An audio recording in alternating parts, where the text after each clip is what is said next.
I put a link on yesterday for this with a little logo that I made up. My classroom is going paperless, and I want people to share that.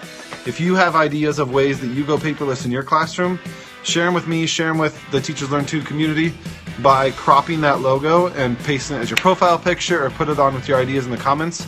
But it's my logo I put on Facebook, I put on Instagram and Twitter. It just says my classroom is going paperless with the parentheses, which is the whole key to this. Obviously my classroom is not a completely paperless classroom. You can see crafts hanging on the ceiling behind me. We all have to use papers for certain things, and I understand that. I will never stop doing arts and crafts in my classroom with paper. I will never stop, assessing kids with handwriting with paper. But I'm just trying to use less paper, and that's why I made the logo the way I did.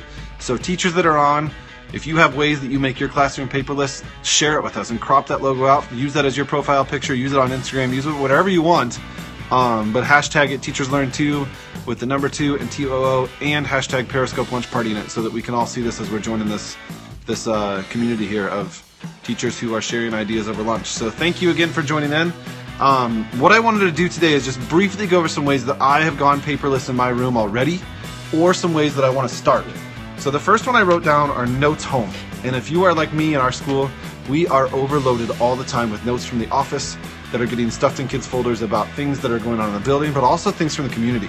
And I get things about football and cheerleading and Boy Scouts, Girl Scouts, anything in the community that gets sent to the school gets home with kids.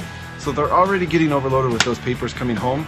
So why not make the notes from you or the school a little less? So ways to do that. Remind.com. I use Remind.com, the app, in my classroom all the time. I'm sure a lot of you do. Like I said, this may be nothing new to you, but just a way to spark ideas. It is an amazing app. Remind.com is the way to sign up. It's a free app that's like texting. So you text your parents reminders. So usually on library days, the night before, I'll text all my parents and say, don't forget to bring your books. Or if there's a field trip coming up, or any little reminder that you need that could have been a piece of paper wasted and sent home, text it to them. We all know families text. We all know families have a number. Text it to them. So Remind.com, sign up for your free account, and then you send your parents a little key code to join it. They never get your phone number. They never text back and forth to each other. It's just a one-time thing that you send out, and it comes from a random number. Remind them with Remind.com, the app. It's a free app. It's simple to use, and everybody's always on their phones anyway, so why not text them those reminders instead of slipping a piece of paper and wasting a piece of paper. I don't send a paper newsletter home. I know I make a paper newsletter on my computer. I don't ever print it out on paper. I share it as a PDF, and then if the parents so choose to print it out, they can. But I've gotten good response from parents saying they like that because, again, as a PDF, they can pop it up on their phone or their iPad, and they can check it right there. And with today's technology and today's day and age, everything is so immediate. No one needs a piece of paper in front of them to find out what their special is for the week, or what they're learning about, or what the snack days are. Everybody's on their phone or their iPad anyway, so send them a PDF of your newsletter. Post that to your school website, post it to your Facebook page if you're on Facebook and you have parents that you're friends with. But again, electronic newsletters save a ton of paper. Think about that. If you have 18 kids sending home a newsletter every single week of the year, you're sending a lot of paper home. So why not do it electronically? I mentioned Facebook. I have quite a few teacher friends who have created class pages on Facebook, and I'm sure you have to get parent permission for this, but I do know there's a way to make private pages on Facebook where you invite certain people. So there's another way to keep in contact. Besides Remind and newsletters, put all of that stuff on a class Facebook page. So what you're going to do is use the Pages app. Instead of just using your Facebook name, you're going to use the Facebook Pages app. And I use that for Teachers Learn Too. I use it for my author page and my photography page. But you can invite certain people, and I think there's a way, don't quote me on this, but I think there's a way to make that setting private, so only your class can join. And then that's another way to share information, share pictures if you have permission to do so. But an easy way, get information out without sending paper home. People are on Facebook all the time anyway. I know I keep saying this, but if they're already doing it, why spend the extra time for yourself printing it out, waste the paper printing it out, and then waste your time stuffing folders? Why not just do what parents are already doing and send them the information that way? Google Docs. Google Docs is a great way. A lot of parents, I know all of my parents have email. That's how I contact with them, whether it's for work or personal use. Everyone has an email address. There's no way that with Facebook and things that you do that you don't have an email. So Google Docs is a great way to share things that you need for signups. So I know in the past I've used Google Docs to sign up for parent-teacher conferences. So I make a parent-teacher conference sign-up sheet, I make it editable for all the parents, and I share it with them, and then they can edit where they want their times in there. I check it every day so I can tell that parents aren't moving names around and keeping their spot, because you know that may happen. But that way they're signing up online instead of 18 kids getting one piece of paper home. They sign a time, check it, yes or no, and then you have to mark that down on a document anyway to keep track of your times.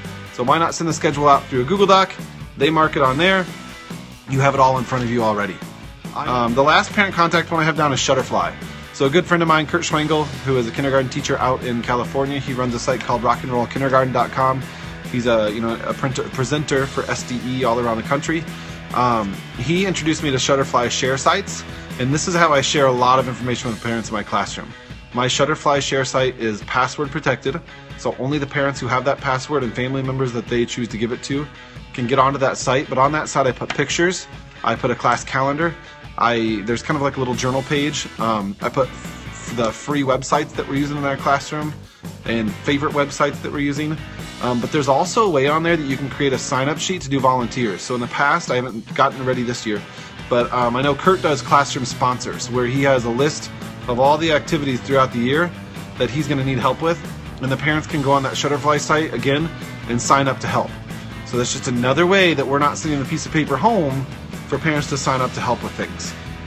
So those are, like I said, 5 very basic and easy free ways for you to create parent contact without sending any paper home to them. So again, parent contact through Remind.com, through newsletters, e-newsletters, through Shutterfly share sites, through Facebook private pages, and through Google Docs. Easy way to get parent contact without sending any paper home through mail in their folders. Over the next few weeks, be paying attention and tune in to Periscope Lunch Party. We'll be adding more and more ways to make your classroom paperless. I said at the beginning, if you have ways to do this and you want to share your ideas, crop out my logo that I put on Instagram and Facebook, My Classroom is Going Paperless, with the parentheses, and put that as your Facebook page, or tag some pictures and tag your teacher friends in that, and share ideas on Facebook and my Instagram feed using all the hashtags that I put on that logo. Join Periscope Lunch Parties every week. So thank you for tuning in today. Hashtag TeachersLearn2 with the number 2, TOO, and Periscope Lunch Party. Check out www.teacherslearn2.com. Thanks for watching today. I'll see you soon.